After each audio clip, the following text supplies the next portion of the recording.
안녕하세요. 저는 지금 6살 된 아들을 키우고 있는 30대 후반의 여자입니다. 제 전 남편과 시댁 이야기를 좀 해볼까 해요. 제 직업은 초등학교 교사입니다. 안정적인 직장인데다 아이들도 좋아해서 갖게 된 직업입니다. 전 남편은 중견기업 인사팀에서 일하는 사람이었어요. 동료 교사의 소개로 만나게 되었습니다. 전 남편을 처음 만났을 때 키도 크고 잘생긴 외모를 보고 솔직히 부담스러워서 더는 안 만나고 싶더라고요. 저는 보통의 평범한 외모였어요. 그렇다고 제가 자존감이 낮은 사람은 아니고 그냥 객관적으로 봤을 때 그랬습니다. 처음엔 전 남편의 연락도 밀어내고 거절하고 그랬는데 그럼에도 불구하고 계속해서 적극적으로 다가오는 전 남편의 태도에 저도 결국 조금씩 마음을 열게 되었네요. 사귀다 보니 생각보다 잘 통하고 서로 비슷한 부분도 많고 해서 결혼 이야기까지 나왔습니다. 하지만 결혼 이야기가 나왔는데도 전 남편은 도통 저를 시댁에 소개시킬 생각이 없어 보였습니다. 결국 제가 먼저 전 남편에게 언제 데리고 갈 거냐고 했더니 사실은 자기가 임대 아파트에 산다면서 그래서 좀 그렇다고 하더라고요. 제가 그런 게 뭐가 중요하냐고 난 그저 당신이 어디서 어떻게 사는지가 궁금할 뿐이라고 했습니다. 저는 진심으로 전 남편이 얼마나 잘 사는지가 궁금한 게 아니라 가족 간의 분위기라고 할까요? 제 경우 친정부모님이 사이도 정말 좋으시고 제게 많은 사랑도 주셨거든요.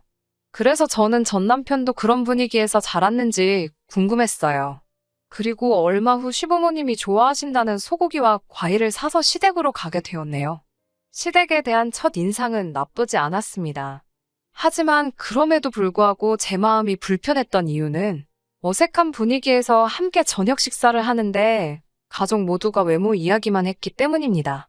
남편이 회사 동료들 이야기를 하면서 그 원숭이 닮았다는 과장이라든가 그 멸치 같은 여직원이라는 식으로 다른 사람들의 외적인 단점을 가지고 말을 하더라고요. 그동안 저랑 사귈 때 제 앞에서 그런 식으로 얘기한 적은 없었기 때문에 좀 놀랐고 약간 실망도 했습니다. 말이라는 건 그 사람의 됨됨이를 보여주는 거울 같은 거라고 생각하거든요. 전 남편뿐만 아니라 전 시어머니도 전 신우에게 너 요즘 살찐 것 같다며 살을 빼야 한다. 여자는 외모가 경쟁력이다라며 계속 잔소리를 하셨고요. 전 신우 또한 요즘 연예인 누구가 무슨 시술을 했다더라. 그게 돈이 얼마라더라. 그런 실속 없는 이야기만 하고 있었습니다. 그나마 전 시아버지께서 별 말씀 없이 듣고만만 계시다 한마디 하신 게 남자고 여자고 나이 상관없이 자기 관리는 잘해야 된다는 거였습니다. 저도 사람인데 외모 이야기를 왜 안 하고 왜 관심이 없겠습니까? 하지만 제 입장에선 처음으로 결혼할 사람 집에 인사를 간 건데 저는 꿔다 놓은 보릿자루 마냥 두고 당신들끼리 주구장창 그런 이야기만 하니까 기분이 별로였습니다. 그래도 최대한 내색하지 않고 얌전히 있었는데 그런 저를 보시곤 전 시아버지께선 그래도 생글생글 잘 웃으니까 봐줄만하네 그러셨어요. 칭찬 같지 않은 칭찬을 듣고 기분이 정말 나빠서 사실 그때 이런 사람하고 결혼하는 게 맞나 싶긴 했지만 또 외모 이야기를 빼고는 적어도 결혼식을 올릴 때까지 저에게 직접적으로 상처 주는 말씀은 한 적이 없었습니다. 그런데 결혼식을 올리고 한두 달쯤 지나서 그때가 시어머니 생신 때였습니다. 전 시어머니가 생일상 같은 거 차릴 필요 없다고 어디 괜찮은 식당에 가서 온 가족이 밥이나 한 끼 하자고 하셔서 케이크랑 꽃다발 싸들고 갔습니다. 그날도 주제는 여지없이 외모였어요. 전신우가 저를 흘끗 보더니 키 작은 사람들은 안 됐어. 옷을 아무리 잘 입어도 태가 안 나잖아 그러는 거예요. 분명히 저를 보고 나서 그런 소리를 하니까 기분이 별로더라고요. 그래도 설마 싶어서 따로 반응은 안 하고 속으로 신경 쓰지 말자 그러고 있는데 전 시어머니가 전 남편과 전 신우에게 그러니까 니들은 부모한테 감사해야 돼. 돈이라는 건 있다가도 없는 거지만 키랑 외모는 타고나지 않으면 안 되는 거니까 라고 하셨습니다. 이때는 솔직히 나 들으라고 하는 소리구나 하는 확신이 들었어요. 그러더니 전신우가 절 보더니 갑자기 혼자 낄낄거리더라고요. 그래서 제가 좀 정색을 하면서 왜 절 보면서 웃으세요? 하고 물었어요. 그러자 전신우가 한다는 말이 결혼식 때 보니까 사돈 어른들도 다 키가 작더라. 라면서 부모님이 밉지 않아? 라고 물어보더니 저한테는 대답할 틈도 안 주고는 그래도 내가 보기엔 다들 조그만해서 가족들이 너무 귀엽더라 이러는 거예요. 이게 욕이지 별게 욕인가 싶더라고요. 그런데 정작 전신우는 아주 자긴 아무것도 모른다는 표정으로 해실해실 웃으며 그러니까 더 환장하겠더라고요. 집으로 돌아오는 길에 남편한테 신우가 왜 그런 소리를 하는지 모르겠다 그러니까 귀여워서 귀엽다 그랬겠지. 혹시 너 무슨 자격지심 같은 거 있어? 이러는 거예요. 제가 어이가 없어서 무슨 자격지심? 이라고 되물으니까 자긴 제가 성격이 무던한 줄 알았는데 좀 예민한 것 같다는 거예요. 그래서 제가 만날 자기 가족들 만날 때마다 외모 이야기밖에 안 하니까 없던 자격지심도 생기겠다고 했습니다. 남편은 자기 가족이 언제 외모 이야기만 했냐면서 그리고 아무래도 요즘 세상의 외모가 경쟁력은 맞으니까 그런 거 아니겠냐고 상황을 대충 모면하려고 하더라고요. 그래도 이 정도면 제가 이혼까지는 생각 안 했을 거예요. 막상 남편도 자기 가족들하고 있을 때는 정말 정이 떨어질 정도로 똑같이 행동했는데 가족들 빼고 저랑 있으면 또 언제 그랬냐는 듯이 연애하던 시절의 그 모습으로 저한테도 엄청 잘했었거든요. 그런데 저희가 임신 준비를 하면서 진짜 사이가 틀어졌습니다.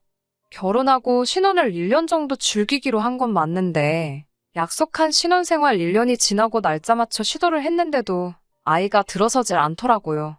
주변에서는 급하게 생각할 거 없다고 하지만 전 시부모님이 워낙에 손자 얘기를 자주 하셔서 부담스럽기도 했고요. 그러다 얼마 전 명절에는 진짜 황당한 일을 겪었습니다. 시댁으로 모여서 저녁 식사를 마치고 이제 슬슬 집에 가려고 하는데 전 시어머니가 잠깐만 더 있다 가라고 저희를 자꾸 잡으시더라고요. 그래서 왜 그러시나 했더니 늦은 밤 모르는 손님이 한 분 오셨습니다. 알고 보니 시어머니께서 저를 진맥하신다며 한의사를 부르셨더라고요. 더 어이가 없는 건 제 진맥만 하고 남편 진맥은 안 했습니다. 한의사 선생님도 제가 황당해하는 모습을 보시곤 몹시 난처해 하셨습니다. 한의사 선생님은 몇 번 제 맥을 짚어보시더니 혹시 요즘 스트레스 받는 일이 많냐면서 마음을 편하게 가지라고 하시더군요. 요즘 세상에 스트레스 안 받고 사는 사람이 어디 있나요? 그리고 입장 바꿔놓고 시댁에서 저런 대우받고 같은 상황이었다면 그 어떤 긍정적인 사람일지라도 없던 스트레스도 생기지 않겠어요?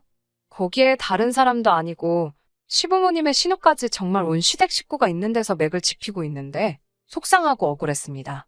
그래서 한의사 선생님께 임신을 저 혼자 하는 것도 아닌데 왜 남편 맥은 안 잡냐고 하니까 시어머니가 어이없다는 듯이 야, 네 남편을 봐봐라. 인물 좋고 키도 크고 그런데 무슨 문제가 있겠냐? 괜히 남 탓할 생각하지 말고 저더러 관리 좀 해라. 라고 하시더군요. 며칠 뒤 저는 남편을 데리고 병원에 갔습니다. 최소한 우리 둘 다 정상인 건 확실히 확인하고 제대로 임신에 대한 계획을 세워보자고요. 그런데 검사 결과는 충격적이었습니다. 저희 부부간 아님인 이유는 남편의 건강하지 못한 정자 때문이었어요. 솔직히 저도 많이 실망했지만 남편은 저보다 훨씬 더 충격을 받은 눈치였어요. 저는 풀죽은 남편을 위로하며 같이 노력해보자고 했습니다. 시부모님은 그럴 리가 없다며 상황을 인정하지 않으셨지만 저는 당신들도 충격이 커서 그런 거려니 생각하고 따지지 않았습니다. 그리고 한동안 모든 사람들이 암묵적으로 합의라도 한 듯 이 일을 입에 올리지 않았습니다. 오히려 저희 둘 다 그 이후로 임신에 대해서 마음을 내려놓고 편하게 지냈습니다. 그러다 보니 서로 사이도 더 좋아지는 것 같았어요. 그래서인지 그렇게 노력해도 생기지 않았던 아기 천사가 저희를 찾아와 주었습니다. 너무나 기뻐서 얼른 어른들께 알려드리고 싶었지만 초기에는 조심하는 게 좋다고 해서 말을 아끼고 아꼈어요. 그러다 임신 8주가 되었을 무렵 남편이 시부모님의 등살에 못 견디겠다며 저랑 상의도 없이 시댁에 먼저 소식을 전했습니다. 바로 시부모님이 저희 사는 집으로 찾아오시더니 역시 우리 아들이 그럴 리 없다며 이럴 줄 알았다고 의사놈들이 돌팔이지 그동안 고생 많았다며 남편 등을 두드려 주시더라고요. 저한테는 아무런 말도 없이 오직 자기 아들만 챙기는 시부모님을 보고 있자니 부모가 자기 자식 자랑스러운 거야 당연하겠지만서도 저 역시 같이 노력하고 견뎌왔는데 조금 서운하기도 하고 씁쓸하기도 했습니다. 임신 소식을 전하고 얼마 지나지 않아 시아버지 생신이 돌아왔어요. 몸도 안 좋고 또 병원에서도 안정을 취하는 게 중요하다고 했기 때문에 집에 있고 싶었습니다.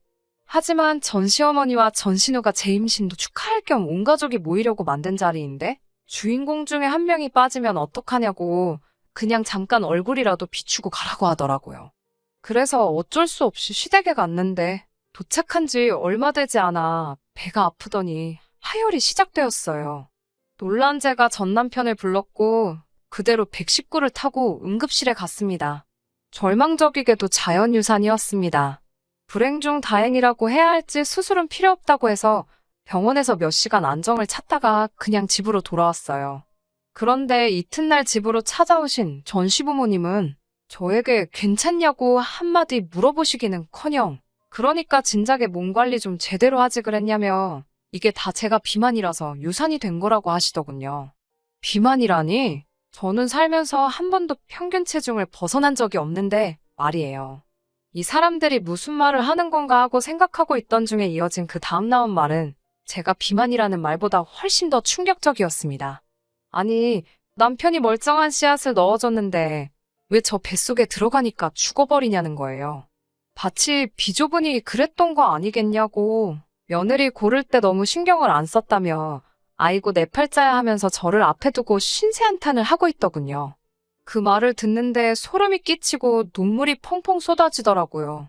더 서러운 건 전 시부모님이 저한테 이렇게 막말을 하는 동안 전 남편은 한숨만 푹푹 쉴 뿐 하다못해 그만하라는 말 한마디도 안 하고 있었습니다. 한바탕 난리를 치고 전 시부모님은 댁으로 돌아가셨고 부모님이 자리를 비우고 나서야 전 남편은 저에게 미안하다고 사과를 했습니다. 나이든 양반들이 얼마나 속이 상하면 저러겠냐고 저더러 이해하라면서요. 하지만 그런 사과가 제 귀에 들어올 리 만무했습니다. 저는 당신 이 부실에서 이렇게 된 걸 왜 내 탓만 하시냐며 진짜 억울하다고 했습니다. 마음이 많이 상해 있던 터라 그냥 그 상황에서 저 힘내려고 다독여주기만 했어도 끝날 일이었을 텐데 제가 유산해서 예민한 건 알겠지만 제가 뚱뚱한 건 사실이지 않냐면서 제가 비만이라 유산한 걸 가지고 왜 그게 내가 부실해서 그런 거냐고 왜 자꾸 자기 탓을 하냐고 그러더라고요. 분명히 병원에서 당신 정자가 좋지 않다고 한 거 기억 안 나냐 하니까 하지만 결국엔 제가 임신하지 않았냐면서 그러니까 자기는 아무 문제가 없는 거라고 하더군요. 그러면서 그냥 내일 대충 몸 추스리면 일단 시댁에 가서 무릎 꿇고 죄송하다고 사과를 드리라고 했습니다. 그 말을 듣는데 이 인간이 아주 단단히 미쳤구나 싶었어요. 떠난 아이한테는 미안하지만 이런 인간의 아이를 낳을 뻔했다는 생각만 해도 소름이 끼쳤습니다. 결국 이 일로 저희 부부관계는 완전히 틀어져 버렸고 저는 전 남편에게 이혼을 요구했습니다. 그제서야 전 남편은 제가 이렇게까지 상처받고 스트레스 받는 줄 몰랐다며 서로 같이 한 번 더 노력해보자고 제 마음을 설득하려 들었습니다. 하지만 전 시어머니가 애도 못 낳는 돼지 같은 게 어디서 먼저 이혼을 한 해 만에 운운하냐며 너 같은 며느리는 우리 쪽에서 필요가 없으니 이혼 서류 진행을 자기네서 하겠다고 하더군요. 이혼을 해주는 게 아니라 제가 이혼당하는 거라고 하면서요. 남편은 저에게 왜 일을 크게 만드냐 뭐라 했지만 결국 자기 부모님이 저렇게 강경하게 나오니 남편도 어쩔 수 없었는지 이혼 서류를 만들어서 저한테 들이밀더군요. 그래서 덕분에 원만하게 이혼할 수 있었습니다. 가족들하고 연관될 때랑 저랑 단 둘만 있을 때 정말 같은 사람이 맞나 싶을 정도로 다른 사람이었어요. 저도 차라리 이렇게 끝낸 게 잘 된 거라는 생각이 들었습니다. 그리고 이혼 뒤 1년 정도의 시간이 흐른 후 저는 평소 저랑 친분이 두텁던 학부형의 소개로 지금의 남편과 만나게 되어 결혼을 하게 되었고 결혼한 지 6개월 만에 지금의 남편을 쏙 빼닮은 아들까지 가졌습니다. 지금의 남편은 제가 임신했을 때도 제가 출산했을 때도 제 손을 꼭 잡고 고맙다며 눈물을 쏟을 만큼 여리고 따뜻한 사람이에요. 그리고 세월은 총알같이 흘러 그 아이가 어느덧 6살이 되었습니다. 세상 일이라는 게 참 예측 불가하고 그래서 재밌는 것 같아요. 엊그제 아들을 데리고 모처럼 마트에 장을 보러 갔어요. 최근에는 코로나 때문에 웬만한 건 거의 다 인터넷에서 배달을 시켰었는데 그동안 마스크 쓰고 다니며 대부분의 시간을 집에서 보냈어서 그런지 어제는 괜히 이상하게 나갔다 오고 싶더라고요. 마트에 도착해서 이것저것 카트에 담고 있는데 뒤통수가 뜨거울 만큼 누군가의 시선이 느껴졌어요. 낯익은 나이든 여자분이 저를 바라보고 있었습니다. 알아보기까지 오랜 시간이 걸리지는 않았습니다. 저에게 악담을 퍼붓던 전시어머니셨어요. 그리고 그 옆에는 그 잘난 인물이 다 어디 간 건가? 무슨 일이 있었던 건가 싶을 만큼 상태가 안 좋아진 전 남편도 있었습니다. 남자던 여자던 자기관리, 외모관리가 가장 중요하다고 하던 집안인데 수염도 며칠을 안 깎은 건지 듬성듬성 나 있고 머리는 길게 길러 떡져 있는 게 한동안 씻지도 않은 것 같더라고요. 짐작이지만 저처럼 재혼은 못한 것 같더군요. 그리고 그 둘 다 제 손을 꼭 잡고 있는 제 아들을 바라보고 있는 듯 싶었습니다. 속으로 무슨 생각을 하고 있었을까요? 사실 이혼할 때 치열하게 싸울 힘이 하나도 남아있지 않아서 그냥 적당히 재산 나누고 헤어졌거든요. 그래서 말 한마디라도 독하게 쏴붙여 걸, 아니면 한 푼이라도 더 내놓으라고 할 걸, 그런 후회를 했던 날들도 있었습니다. 그런데 오늘 그 둘이 저와 제 아들을 바라본 그 눈빛에서 많은 걸 느꼈습니다. 이런 표현이 조금 웃기기도 하겠지만 끝에 가서는 결국 제가 이겼네요. 이제 그 사람들한테 정말 아무런 감정도 없습니다. 새롭게 다시 얻은 이 기회에 이 인생을 마음껏 즐기고 행복하게 살아보겠습니다. 감사합니다. 끝까지 들어주셔서 감사합니다. 오늘의 사연은 여기까지입니다. 구독과 좋아요, 알람 설정 부탁드리고 더 좋은 사연으로 다시 찾아뵙겠습니다. 감사합니다.